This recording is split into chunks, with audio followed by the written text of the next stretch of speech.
हाँ जी मैम, क्या करते हो मैडम, आप बताइए। तो मैं प्रेजेंटली घर पर हूँ और मैं अपनी टीचिंग एग्जाम की ही प्रैक्टिस कर रही हूँ। मैं रिसेंट में कौन कौन से एग्जाम दिए आपने अभी? सर मैंने इसके बीएड के बाद एचटेट, हम्म। TGT, PGT, PSTET, UG, CSIR NET, ठीक है। गेट का एग्जाम, हम्म। ये सभी एग्जाम मैंने दिए हैं। ठीक है, तो कौन से एग्जाम क्वालिफाई है, सभी क्वालिफाई हैं आपके? सभी क्वालिफाई हैं सर। ठीक है, तो फिर आप तो कॉलेज अकेडमी में जा सकते हो, तो यहाँ पे क्या करोगे स्कूल में जब इतनी अच्छी क्वालिफिकेशन आपने सारे एग्जाम क्वालिफाई किए हैं तो? सर मेरा मानना है कि टीचिंग एक बहुत अच्छा प्रोफेशन है और जहां से भी ये करने को मिले वो बेस्ट है। मैं हमेशा से एक टीचर बनना चाहती थी एंड आई फील लाइक एक पीजीटी लेवल पर टीचर होना एक बहुत अच्छी अपॉर्चुनिटी है मेरे जैसे कैंडिडेट के लिए। इसलिए मैं यहाँ पे मैंने अप्लाई किया ना, I really want to teach. ठीक है, तो पीजीटी में आप कौन सी क्लासेस को पढ़ाओगे यहाँ पे स्कूल लेवल पे? सर वैसे तो पीजीटी के अंदर +1 एंड +2 है, बट 9 10th भी दी जा सकती है, तो 9 10 +1 +2। नहीं, आपका कैडरी 9 से 12th का है ओके, 9 10 हरियाणा में। +2। हाँ हाँ जी, ठीक है। जी सर। 9 से 12 तक पढ़ाया कभी आपने? सर मैंने नॉर्मली जैसे अपने घर पे या फिर जो मेरे गली के बच्चे हैं उनको गाइड जरूर किया है, हम्म। बट प्रोफेशनली नहीं पढ़ाया। ठीक है, चलो ये बताइए आप, आपको टीचिंग में सबसे अच्छा क्या लगता है और सबसे से आपको मुश्किल क्या लगता है टीचिंग में? टीचिंग में मुझे कुछ एक्चुअल में मुश्किल नहीं लगता। Teaching hmm. Is something which makes me comfortable. क्योंकि जैसे मैं बड़ी हुई हूँ, मैंने अपने पेरेंट्स को देखा है, दे वर बोथ टीचर्स। तो hmm. It flows somethings in my genes ना, ब्लड हम्म। लाइन में है। तो इट इज माय पैशन, मुझे ये बहुत अच्छा लगता है पढ़ाना, मैं इससे बोर नहीं होती हूँ। और कोई चैलेंज भी अगर आता है तो I seek it as an opportunity कि मैं इससे कुछ सीख सकती हूँ। तो मुझे ठीक। टीचिंग का हर एक चीज ही अच्छी लगती है। ठीक है, अपनी क्वालिटीज बता दीजिए मैडम, अपनी 4 क्वालिटीज बता दीजिए आप अपनी। सर एज एन इंडिविजुअल मैं अपने आप को ये देखती हूँ कि मेरे अंदर जो प्रॉब्लम सॉल्विंग स्किल है, that hmm. Is very good. कि मैं कभी प्रॉब्लम से घबराती नहीं हूँ। मुझे ऐसे लगता है कि अगर कोई आपकी प्रॉब्लम। क्लास में आप पढ़ाने लग रहे हो, जी। ठीक है, एक आप पे बोर्ड पे राइटिंग करने लग रहे हो, उसी दौरान बच्चों का पीछे झगड़ा हो जाता है और एक बच्चा दूसरे को मार देता है, उसके सिर में चोट लग जाती है, खून आने लग जाते हैं, तो जी ऐसी सिचुएशन में आप क्या करोगे?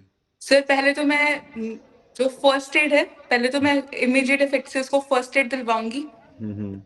उसको मेडिकल जो भी हेल्प चाहिए उस बच्चे को हम्म। जिसका खून आ रहा है उसको रोक हम्म। के उसे मेडिकल हेल्प दी जाएगी।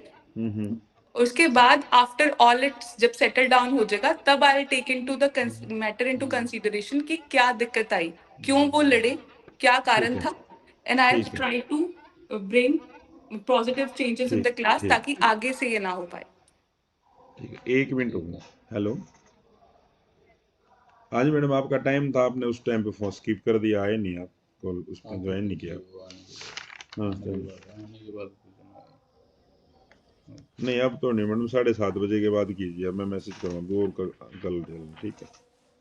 यहाँ पे, अरे मैडम स्लो ऐसे होते हैं मैडम, ऐसा नहीं होता, आपकी अकॉर्डिंग हम वेट करते रहेंगे, आप नहीं आए तो और कोई आएगा कोई, ठीक है। 7:30 बजे के बाद स, हाँ 7:30 बजे होगा अब आपका, ठीक है। ठीक है, हाँ जी मैम।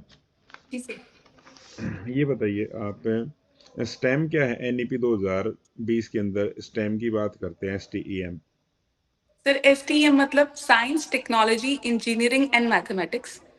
ठीक है। अब ये एक्चुअली, हाँ जी, एनईपी एनईपी 2020 से कौन से NCF को फॉलो करेगी? 2023 के एनसीएफ को सर। ठीक है, NCF की हिस्ट्री क्या है? सर कौन सा NCF है ये?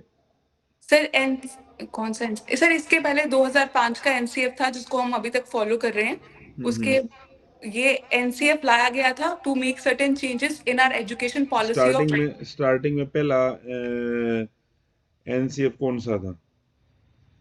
सॉरी सर मुझे इसके बारे में नॉलेज नहीं है, बट मुझे इतना पता है कि 1986 में जो हमारी एजुकेशन पॉलिसी थी उसके अंदर हम्म। चेंजेस के लिए हम एनसीएफ 2005 लेकर आए थे। ठीक है, जी। चलो ठीक है मैम। ठीक है, पूछिए सर। सब्जेक्ट में बताइए मैडम, क्या टॉपिक लेंगे आप? सर सेट्स करा सकती हूँ। बताइए सेट्स के बारे में, क्या होता है set? Sir, by set, we mean a well-defined collection of distinct objects. Well defined से माने कि हमारे हमें कोई कंफ्यूजन ना रहे कि सर्टेन ऑब्जेक्ट या एलिमेंट हम सेट के अंदर इंक्लूड कर सकते हैं या नहीं कर सकते। फॉर एग्जाम्पल, अगर मैं आपको बोलूं कि आप मुझे बताइए कि सेट ऑफ इंग्लिश अल्फाबेट के वॉवल्स, तो इसके अंदर कोई एम्बिग्यूटी नहीं है, हमें पता है कि 5 वॉवल्स हैं, A, E, I, O, U। तो ये एक सेट बना लेंगे। बट नेक्स्ट में अगर मैं ये बोलती हूँ कि इफ यू अगर आपके पास एक क्लास है और मैं आपको ये बोलूं कि इंटेलिजेंट स्टूडेंट्स का सेट बनाए, तो ये अब एक कंफ्यूजन क्रिएट करता है कि मेरे अकॉर्डिंग कोई बच्चा इंटेलिजेंट है, आपके अकॉर्डिंग कोई बच्चा इंटेलिजेंट है। तो दैट गिव्स एन एम्बिग्यूटी। जहां पे क्लियरेंस आती है वो एलिमेंट सेट बनाते हैं, कि जहां पे कोई कंफ्यूजन नहीं रहता कि एक रूल को फॉलो करते हुए अंदर आएगा या नहीं आएगा। सबसेट सेट क्या को होता हम है? सबसेट क्या होता है? A set A is to be, if we have two sets A and B, a certain set A is said to be a subset of B if every element of A is contained in B. A का हर एक element B के अंदर contained है, तो A को B का subset बोला जाएगा। प्रॉपर सबसेट क्या होता है?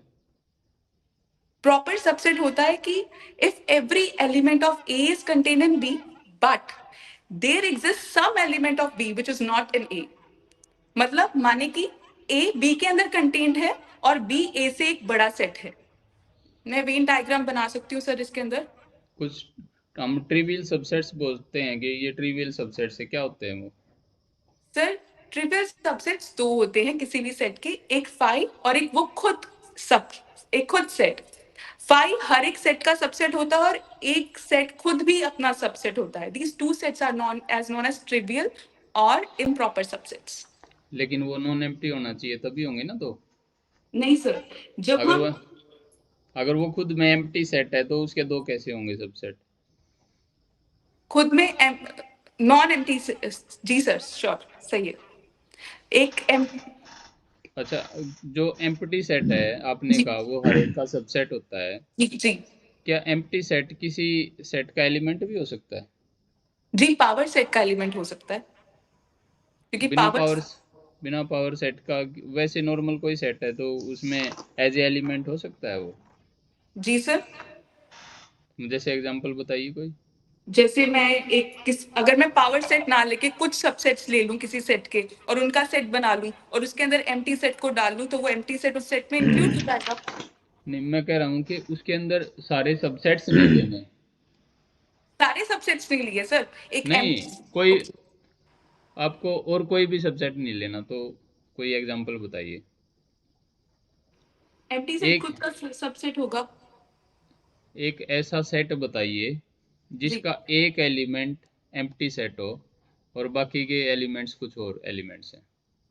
वो सबसेट नहीं है, कोई भी एज ए सबसेट नहीं है वो, कोई भी एज ए सेट नहीं है, वो जस्ट एलिमेंट्स है। अगर हम एम्प्टी सेट को ही एक एलिमेंट ले लें तो बना सकते हैं। हाँ, तो बोल के बता दीजिए बस एग्जांपल। लिखने का उधर लिख के बता दीजिए। एक सेट लिखने के के लिए कॉपी पेन हो, लिखने के लिए उस पर लिख के बता दीजिए। अगर मैं नॉर्मली सर फाई कोई एक एम्प्टी सेट ले लेती हूँ और एक कोई भी एक एलिमेंट ले लेती हूँ, तो वो ऐसे एक सेट नहीं बन जाएगा। It's not right. Yes, it's right, of course it's right. बस ऐसे ही। हाँ हाँ हाँ हाँ, ठीक है। जी कार्टेशियन प्रोडक्ट क्या होती है सेट्स की? सर, अगर मेरे पास ए और बी दो नॉन एम्प्टी सेट्स हैं या फिर दो सेट्स हैं, तो Cartesian product of A and B is denoted by A cross B and is equal to the set of all ordered pairs A and B in which A is A belongs to capital A and B belongs to capital B, where A and B, capital A and B are sets. जो Venn diagram हम बनाते हैं उसमें universal set को किससे represent करते हैं?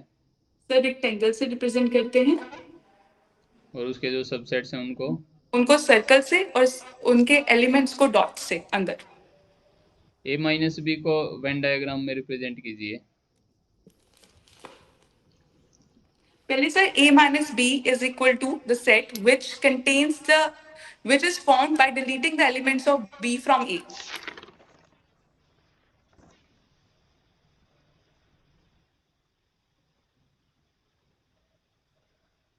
Sir ये रहा. अगर ये डिसजॉइंट सेट्स हों तो अगर ये डिसजॉइंट सेट्स हो तो सर फिर a minus b a ही हो जाएगा. ठीक है. जी. जो कॉम्प्लीमेंट कैसे निकालते हैं किसी सेट का? Sir, the complement of a set A is denoted by A complement, which where C is the superscript. It is equal to U minus A. Universal set में से हम A के सारे elements को निकाल के जो set पीछे बचता है, that is complement of A. Empty set का कॉम्प्लीमेंट क्या होता है? The universal set U, sir. और यूनिवर्सल सेट का कॉम्प्लीमेंट? Empty set 5. ठीक है. Relation function? Relation is the subset of, if we have two sets A and B, then a relation R is a subset of A cross B. And function is a special type of relation in which every element of the domain has a unique image in the codomain.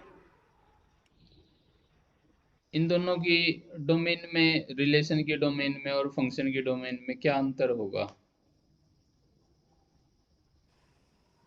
Sir जो order pair जो बनाते हैं relation के दौरान, तो वो जो ए first element है वो सारा डोमेन होगा रिलेशन का. और फंक्शन में जब हम एक सेट से दूसरे सेट तक जाते हैं तो वो एक सेट पूरा का पूरा ए सेट डोमेन होगा. इक्विवेलेंस रिलेशन क्या होते हैं? इक्विवेलेंस रिलेशन होता है sir the relation which is reflexive, symmetric and transitive. एक एग्जांपल लिखिए. Relation R is equal to ordered pair जी 1 2, देन जी ऑर्डर्ड पेयर 3 4, जी देन ऑर्डर्ड पेयर 5 6. जी. क्या ये रिफ्लेक्सिव है? इसमें जो सेट दिया है वो 1 to 10 है. सर ये पहले तो रिफ्लेक्सिव रिलेशन नहीं है क्योंकि ये सिमेट्रिक है? सॉरी सिमेट्रिक है? सर सिमेट्रिक ये है, सॉरी सिमेट्रिक नहीं है, सॉरी सिमेट्रिक नहीं है, ट्रांजिटिव है? ट्रांजिटिव है सर ये. इक्विवेलेंस क्लास क्या होती है? सर इक्विवेलेंस क्लास जो जितने भी फंक्शंस हैं जो तीनों रिफ्लेक्सिव क्लास आती है वो इक्विवेलेंस क्लास बनती है. दोबारा बताएं. सर जितने भी रिलेशन हमारे पास, मतलब जो इक्विवेलेंस रिलेशन की जो क्लास बनेगी, उनका जो सेट बनेगा, that refers to the equivalence class. इसमें मैं आपको करेक्ट करूंगा. ओके. जो हमने बताया कि जो हमारा पूरा सेट था उसमें से हमने एक एलिमेंट लिया, उससे रिलेटेड जितने भी एलिमेंट्स हैं उनका एक सेट बना लिया. जी. फिर एक दूसरा लिया, उससे रिलेटेड जितने एलिमेंट्स हैं उनका एक अलग अलग सेट बना लिया. ऐसे अलग अलग सेट्स होंगे जो म्यूचुअली डिसजॉइंट होंगे. Yes sir. ओके. और उनको मिलाने से जो है उनका यूनियन लेंगे तो उससे हमें पूरा सेट मिल जाए. जी सर. तो पार्टीशंस हो गई वो सारी. हाँ, पार्टीशंस होगी. तो वो जो हमने सबसेट्स बनाए अलग अलग, उनको हम इक्विवेलेंस क्लास कहेंगे. Okay sir, I will keep that in mind. ठीक है मैडम. ठीक है. एक क्वेश्चन और बताइए मैम आपने. जी सर.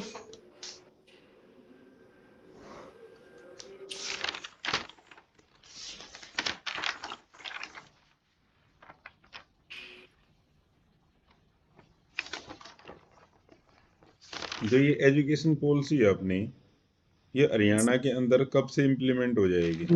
सर 2025 से. 25 से. जी सर. इसमें कोडिंग की बात की गई है. कोडिंग क्या है? सर कोडिंग है जब भी हम कोई, वैसे तो ये सर टेक्नोलॉजी में काम आती है, हमें कोई सॉफ्टवेयर डेवलप करना है, हमें कोई लैंग्वेज डेवलप करनी है, तो उसके लिए कोडिंग की जरूरत होती है. तो बेसिकली एनईपी ये कह रही है कि हम कोडिंग को इंक्लूड कर रहे हैं. ये साइलेंट कर लीजिए मैडम आप अपना. अभी इनको कर दो. एनईपी ये कह रही है 2020 कि हम कोडिंग को इंक्लूड कर रहे हैं ताकि बच्चों को आगे डिजिटल जो एजुकेशन है उसके में हेल्प हो सके. ठीक है मैम. ठीक है. अच्छा है मैडम आपका. सही है और सर? कल लूंगा मैडम ये दिन में मैं आपका एक सेशन जर्नल वाला। ठीक है। ठीक है सर। ठीक है। सर एक बार मैथ्स के लिए पूछना था कुछ। जी पूछिए बोलिए मैम, पूछिए बोलिए। मैम। सर एक तो मैंने सेट आपको बोला, एक मैंने तैयार किया है इनवर्स ट्रिग्नोमेट्रिक फंक्शन, एक मैंने तैयार किया, वैसे तो मैंने मैट्रिसेस और डिटर्मिनेंट भी तैयार किया, नहीं, बट ये कम चांस है ये आपको अलाउ किया जाए मैट्रिक्स डिटरमिनेंट, बहुत कम मतलब चांसेस हैं। मैं सर मैट्रिक्स और डिटर्मिनेंट्स में आगे solution of the linear equations के बारे में बोल रही थी कि लास्ट वाला वो थोड़ा सही है। मे बी अलाउ किया जाए। और बताइए, और टॉपिक क्या है? परमुटेशन एंड कॉम्बिनेशंस किया है सर मैंने। हाँ अच्छा ठीक है है, जी। ये अच्छा है। ये नहीं करवा रहा कोई भी। और बताइए। बायनोमियल भी कर लिया है। ये भी ये अच्छा भी है। ठीक है। और एक सर मैंने अभी किया था, एक सेकेंड, लिमिट एंड कॉन्टिन्यूटी। ये भी अच्छा है, ठीक है, लिमिट बिल्कुल। करवा रहे हैं मैडम, लिमिट वाला भी दे रहे हैं वो। ठीक है। जैसे 2-3 स्टूडेंट से मैट्रिक्स बात। डिटरमिनेंट छोड़ दीजिए आप। हाँ। और कोशिश, हाँ, और बाकी सर ये ये पूछो। परमुटेशन एक, कॉम्बिनेशन वाला ये ठीक है। ये अच्छा ये है। नहीं करवाया किसी ने भी। एक सर सर्कल कर सकते हैं। सर चॉइस डिपेंड सर्कल करता उन्होंने है। दिया था मैडम, आज 10th क्लास का दिया था। ओके उन्होंने सर, मैं बोला था ये एक पूछ लड़की। रही थी कि हम्म। अगर हम लिमिट एंड कॉन्टिन्यूटी उठाते हैं तो लिमिट की डेफिनेशन हो जाएगी। हम्म। अगर उन्होंने स्टार्ट करने को बोला कि लिमिट एंड कॉन्टिन्यूटी पढ़ाओ, तो लिमिट की बिल्कुल। डेफिनेशन हो जाएगी, right hand limit, left hand limit हो जाएगी, हाँ। लिमिट की कुछ अलजेब्रा हो जाएगा, हम्म। और कॉन्टिन्यूटी की डेफिनेशन हो जाएगी। कॉन्टिन्यूटी आप में कॉन्टिन्यूटी टाइप्स ऑफ डिसकॉन्टिन्यूटीज हो जाएंगी। आपको इतना ज्यादा तो पढ़ाने को मिलेगा नहीं वहाँ, आप बस दो या थोड़ा सा तीन ही मिनट शुरू कर 2 या 3 मिनट बाकी तो मिलेंगे। फिर उन्होंने ही पूछना है आपसे। मतलब इतना सिर्फ पढ़ाने के लिए इतना बहुत रहेगा कॉन्टिन्यूटी एंड बस लिमिट में? आपको कुछ सेकंड ही मिलेंगे बस पढ़ाने के लिए, मतलब वो मिनट ये भी नहीं देखेंगे लगेगा। आप क्या शुरू किया, उसी से क्वेश्चनिंग करनी है बस उन्होंने। आप एक बार शुरू ही करेंगे, आप कुछ सेकंड के लिए पढ़ा पाएंगे बस। ठीक है सर, ओके। ठीक है। ठीक है तो मैडम, कब का है आपका? 15 का है ना आपका? 14 को मॉर्निंग का है। 14 मॉर्निंग। 14 मॉर्निंग। जी सर। ठीक है ma'am. Okay sir, thank you sir. कल कल करूंगा मैडम मैं आपको। ठीक है, एक आधा घंटा में बता दूंगा और। ठीक है। जी सर। सर एक मैथ्स का सेशन और लगा लेंगे हम। हाँ लगाएंगे मैडम, एक और लगाएंगे। हाँ ठीक है ठीक सर, है। फिर मैं एक और कीजिए, आप टॉपिक टॉपिक तैयार कीजिए, फिर उनमें दो से और लेते हैं लगवा आपका। देंगे मैडम आपके सेशन। ठीक है, 2-3 और। ठीक है। ठीक है सर, ठीक है, ठीक है ओके। मैडम, ठीक थैंक यू सर। ठीक है। हाँ जी मैम। हाँ जी मैम, नमस्ते कैसे सर। हो? नमस्ते। कब का है मैडम आपका सोनम? सर मेरा 14 को है। 14 को मॉर्निंग में? हाँ जी सर। चलो, ये बताइए मैडम, अपनी क्वालिफिकेशन बताइए आप। सर मैंने एमएससी 2020 में की थी और सर बीएड 2018 में की थी।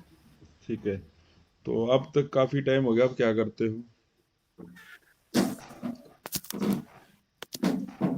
क्या सर? अब क्या करते हो? काफी टाइम हो गया, अब क्या करते हो आप? सर अब मैं स्कूल में क्लर्क हूँ। ठीक है, स्कूल के अंदर है, गवर्नमेंट स्कूल के अंदर। ठीक है, क्या वर्किंग होती है वहाँ पे स्कूल में आपकी? सर स्कूल में जैसे क्लर्क का सबसे मेन काम तो सर रिकॉर्ड को संभाल के रखना होता है। हम्म। जो भी रिकॉर्ड है वो सारा क्लर्क ही देखता है सर। जैसे मेल का कोई रिप्लाई करना होता है वो भी क्लर्क ही करता है। आरटीआई जैसे स्कूल में डे बाय डे आती हैं तो उनका भी आरटीआई जवाब तैयार आरटीआई करना। आरटीआई एक्ट कब स्टार्ट हुआ था? Sir RTI right to information act sir 2009 में, नहीं सर 2005 में हुआ था ये। ठीक है, 2005 में। हाँ ठीक है, जी कौन? सर। ठीक है। अब ये बताइए, जैसे आरटीआई का रिप्लाई करते हैं, रिप्लाई करने के लिए हाँ जैसे जी कोई भी ऑफिस में हो या स्कूल के अंदर है, कोई एक आदमी पर्टिकुलर पॉइंट किया जाता है, तो या आपके स्कूल के अंदर हाँ जी सारी आरटीआई का रिप्लाई आप ही करते हो? सर। सारे आरटीआई का रिप्लाई सर मैं ही करती हूँ। नहीं, आप तो फ्रेम करते होगे ना, उसमें जो जवाब देना है वो चीजें उसकी वो अ, उसके लिए डाटा कौन देता है फिर? सर डेटा भी सर खुद ही कलेक्ट करना पड़ता है। रिकॉर्ड आप वगैरह में देखना पड़ता है, जो आप समझ नहीं आए सर अपने इंस्टीट्यूट डीडीओ से। सर से। हाँ, डीडीओ होगा ना अथॉरिटी तो मैडम, आप तो उसको फ्रेम हाँ करके जी सर। भेजोगे। ठीक है। हाँ आप जी तो सर। काफी फ्रेम करोगे, जो भी रिप्लाई उसकी रिस्पॉन्सिबिलिटी किसकी है वहां पे? डीडीओ की है। क्या फुल फॉर्म होती डीडीओ है की है डीडीओ सर। की?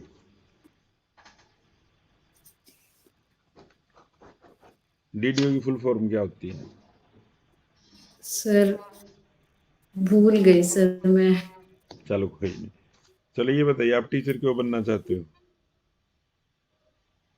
सर जो टीचर होता है सर वो एक देश का निर्माता होता है सर। वो देश के जो बच्चों का भविष्य एक, एक टीचर ही संवार सकता है सर, इसीलिए टीचर बनना चाहती हूँ सर मैं। और सर मेरी बचपन से भी रुचि बच्चों को पढ़ाने में ही रही है। जैसे मैं अपने घर परिवार में भी आपका छोटी रोल सी लगती रोल थी सर। रोल मॉडल कौन रहा? रोल मॉडल आपको टीचर बनना तो कौन था role model? Sir Babita ma'am. मतलब क्या चीज उनकी अच्छी लगती थी आपको? सर उनका जो समझाने का तरीका है सर वो सबसे अच्छा है, और कौन सा जिस तरीके सब्जेक्ट से पढ़ा वो मतलब कौन सा सब्जेक्ट पढ़ाते थे वो आपको?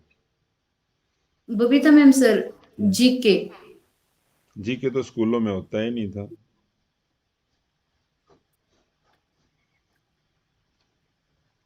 ये आपका स्कूल से, आपने तो इसका मतलब फिर कॉलेज, आप ये कहते हो ना जैसे स्कूल से ही हम रोल मॉडल स्कूल से ही डिसाइड हो जाता है आपका कोई ना कोई। जी सर। हम्म। सर फिर तो स्कूल से तो सर पवन सर रहे हैं। क्या पढ़ाते थे वो? सर वो मैथ्स पढ़ाते थे। अच्छा, पवन ने ठीक है, ठीक है। चलो ये बताइए मैडम, आप अच्छे टीचर की 5 क्वालिटीज बता दीजिए मेरे को। सर अच्छे टीचर को अपने सब्जेक्ट में सर अपने सब्जेक्ट की अच्छे से नॉलेज होनी चाहिए। और अच्छा टीचर सर बच्चे को डिक्टेटरशिप की तरह लीड नहीं करता, वो बच्चों को सर एक फैसिलिटेटर की तरह लीड करता है। वो बच्चे के लिए ना सर उसके उसको ऐसा मार्ग प्रदान करता है सर जिससे बच्चे ऐसा इन्वायरमेंट फ्री ऐसा इन्वायरमेंट प्रदान करता है सर जिससे बच्चा अपनी क्रिटिकल थिंकिंग को डेवलप कर सके, प्रॉब्लम सॉल्विंग एटीट्यूड डेवलप करता है सर बच्चे के अंदर। और सर वो बच्चे की जो साइकोलॉजी होती है ना वो अच्छे से समझता है सर। होलिस्टिक मैनर क्या होते हैं? सर होलिस्टिक मैनर ये होता है सर जिसमें बच्चे की ऑल राउंड डेवलपमेंट को हम मेजर करते हैं। जैसे बच्चे की फिजिकल एक्टिविटी, हम्म। ठीक है, ठीक है, इमोशनल मेंटल लैंग्वेज डेवलपमेंट हो गया सर, क्रिटिकल थिंकिंग हो गई, बच्चे ठीक का है, किसी भी प्रॉब्लम के प्रति उसको सोल्व करने का क्या एटीट्यूड है। ठीक है, ठीक है। ये बताइए, चलो एक लास्ट क्वेश्चन बता दीजिए आप, महिला आयोग है हाँ उसका क्या काम होता है? सर महिला आयोग का सर काम होता है सर महिलाओं के प्रति जो भी अत्याचार हो रहे हैं उनको रोकना, महिला सशक्तिकरण को सर बढ़ावा देना। आज के समय में अगर देखा जाए तो सबसे ज्यादा महिला के खिलाफ कौन सा क्राइम होता है, क्या अत्याचार होते हैं, बताइए। सर दहेज और यौन उत्पीड़न सर। दहेज के मामले बहुत सारे कई बार झूठे भी होते हैं, वैसे ही क्या सारे सच्चे होते हैं, या ऐसा भी होता है कई बार झूठ भी कर दिया जाता है ऐसा? सर फिर वो तो जो उस प्रॉब्लम से डील करते हैं सर वो किस सिचुएशन में होते हैं सर वो तो उससे पता लगता है। ऐसे झूठ और सच को तो सर एकदम से तो नहीं कह सकते कि ये मामला झूठा या ये मामला सच्चा है। ठीक है मैम, ठीक है, ठीक है। सब्जेक्ट में बताइए मैडम क्या टॉपिक है? Sir application of derivative. बताइए डेरिवेटिव को हम